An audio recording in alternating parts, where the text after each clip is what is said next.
ہمارا آج کا پیغام ان غریب لوگوں کے لیے ہے جن کے پاس قربانی خریدنے کی طاقت نہیں، استطاعت نہیں، وہ قربانی کر نہیں سکتے، غریب ہیں، غربت نے ڈیرے ڈالے ہوئے ہیں اور قربانی کا ثواب حاصل کرنے کا ارادہ رکھتے ہیں۔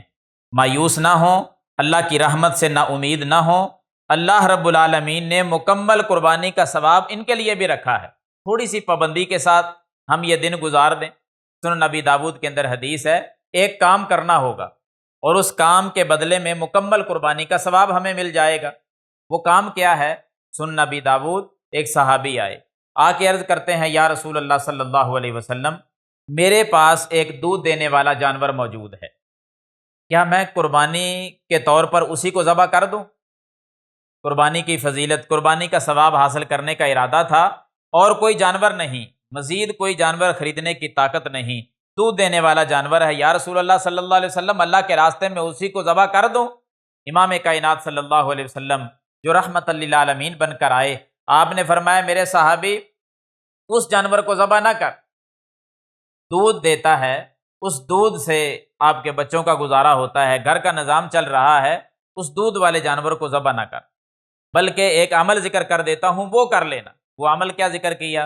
اللہ کے رسول صلی اللہ علیہ وسلم، دو حدیثوں کا خلاصہ ہے، صحیح مسلم اور ابو داؤد۔ آپ علیہ السلام نے فرمایا کہ ایک حدیث کی روشنی میں کہ جیسے ہی ماہ ذو الحجہ کا چاند طلوع ہو، اپنے ناخن کاٹنے سے، تراشنے سے رک جائے، مونچھیں بری کرنے سے رک جائے، جسم کے کسی حصے کا کوئی بال نہ کاٹے، اسی طرح 10 دن گزار دے۔ جب عید کا دن ہو، عید کی نماز پڑھ کر واپس آئے، لوگ سارے کے سارے وہ قربانی کا جانور ذبح کرنے میں مصروف ہوں گے۔ آپ علیہ السلام نے فرمایا، اے میرے صحابی، تو عید کی نماز کے بعد اپنے ناخن تراش لینا، اپنی مونچھیں جو ہیں ان کو کاٹ لینا، غیر ضروری بال صاف کر لینا، تو یہ عمل کرے گا، اللہ تعالیٰ تجھے مکمل قربانی کا ثواب عطا فرما دے گا۔